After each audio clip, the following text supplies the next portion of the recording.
सारे जो हैं शूद्र हैं। अगर वो हमको कहते हैं हम सनातनी हैं, हम हिंदू हैं, तो हिंदू से पहले हम शूद्र हैं। आपके सामने ये परिणाम दिख रहा है, हमारे साथ ऐसा भेदभाव हो रहा है। क्या शिवम सोनकर हिंदू नहीं है? क्या शिवम सोनकर जो है सनातनी नहीं है? क्या हम सनातनी नहीं हैं? हम सनातनी हैं, बताने की जरूरत नहीं है। लेकिन हम सनातनी से पहले हमको गर्व है कि हम जो है यहाँ पर हम जो है हम पहले शूद्र हैं, हम शूद्र हैं, उसके बाद हम सनातनी हैं, उसके बाद हम चाहे जम्मू कश्मीर से कन्याकुमारी, चाहे गुजरात से आसाम तक की बात हो, वो दलितों, पिछड़ों, अल्पसंख्यकों की बात हमेशा सदन में मुखर होकर उठाते रहते हैं। और बीएचयू में भी अगर न्याय शिवम सोनकर को नहीं मिला तो हमारे भाई का काफिला जब यहाँ आएगा तो निश्चित रूप से ये बीएचयू कैंपस और बनारस कैंपस बहुत छोटा बीएचयू कैंपस में है और शिवम सोनकर के आज समर्थन में अलग अलग जगहों से लोग आए हैं। इस वक्त मेरे साथ में भीम आर्मी के कुछ ऐसे कार्यकर्ता मौजूद हैं जो लगातार उनका समर्थन कर रहे हैं। और एक चीज़ बता दें, ये वही संगठन है जिसके वजह से आज शिवम सोनकर की आवाज़ संसद तक पहुंची है। सबसे पहले अपना परिचय दीजिए। मेरा नाम वीरेंद्र कुमार पासी है, मैं भीम आर्मी का प्रदेश कार्यकारी सदस्य हूँ। शिवम सोनकर के आज समर्थन में आप आए हैं, क्या कहेंगे? शिवम सोनकर के समर्थन में जब ये बैठे तो उसके तीसरे दिन में यहाँ पर आया था, तो यहाँ पर काफ़ी कम भीड़ था, कम लोगों थे, तो उनसे हमारी बात हुई। अब चूँकि हम लोग भीम आर्मी के पदाधिकारी हैं तो हमारा जिम्मेदारी बनता है कि शिवम सोनकर भाई का आवाज़ अपने राष्ट्रीय अध्यक्ष माननीय सांसद चंद्रशेखर भाई के पास पहुँचाएँ।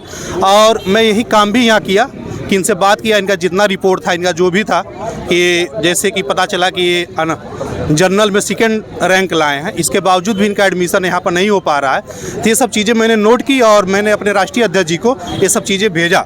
और हमारे भेजने के 2 ही घंटे बाद यहाँ पर बीसी के नाम चंद्रशेखर भाई अपने लेटर पैड पर तुरंत जारी किए कि हमारे भाई को, जो कि बहुजन समाज से आता है, इसका दाखिला तुरंत कराया जाए।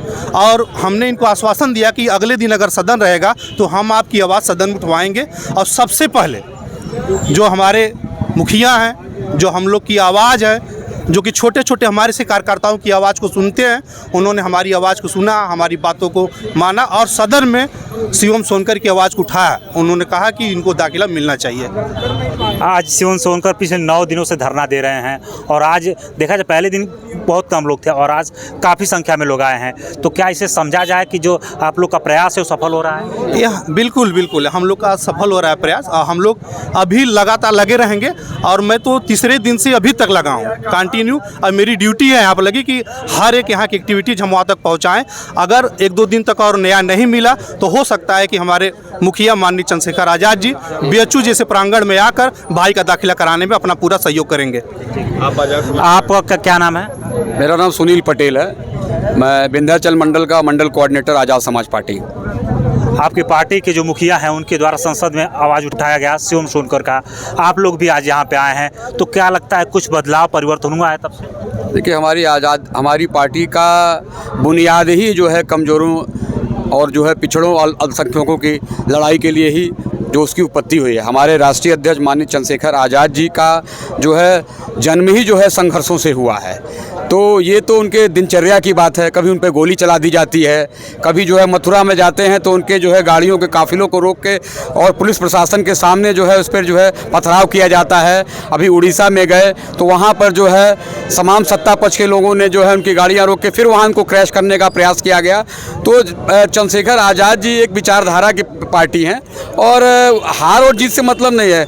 माननीय चंद्रशेखर आज़ाद जी सदन में तो संख्या बल तो बहुत से लोगों की है, तमाम वहाँ पर अन्य राजनीतिक दलों की संख्या बल है, सांसद हैं, राज्यसभा में सदस्य हैं, विधायक हैं और तमाम प्रदेशों में जो है रहा है। लेकिन जब दलित की बात आती है तो माननीय चंद्रशेखर आज़ाद ही नज़र आते हैं इस देश में बोलने के लिए, मुखर होकर जो है हर बातों को उठाते हैं। एक साधारण से व्यक्ति का जो बीएचयू के कोने में जो है आज से 8-5 दिन पहले जो वो संघर्ष कर रहा था, कोई दिखाई नहीं दे रहा था। और जैसे ही जो है भीम आर्मी और आज़ाद समाज पार्टी के राष्ट्रीय अध्यक्ष चंद्रशेखर आज़ाद ने सदन में मुखर होकर अपनी इस बात को उठाई तो जो है पूरे प्रदेश में एक जो है सनसनी पैदा हो गई। तमाम राजनेता यहाँ पर दस्तक देने लगे, तमाम लोग जो है जाति जनगणना के हिसाब से और जाति अपने भाइयों को जोड़ के सोनकर बन के यहाँ पर इकट्ठा होने लगे, तमाम जो है दलित बन के इकट्ठा होने। मैं पूछना चाहता हूँ कि इस बीएचयू प्रांगण में क्या दलित समाज का एडमिशन नहीं होता है? पिछड़े समाज का एडमिशन नहीं होता है क्या? इस धरती पर नरेंद्र मोदी जी के सांसद के गढ़ में क्या यहाँ पर पिछड़े समाज और दलित समाज के लिए होते? क्या ये सारी लड़ाई क्या माननीय एडवोकेट चंद्रशेखर आज़ाद ही शुरुआत करेंगे?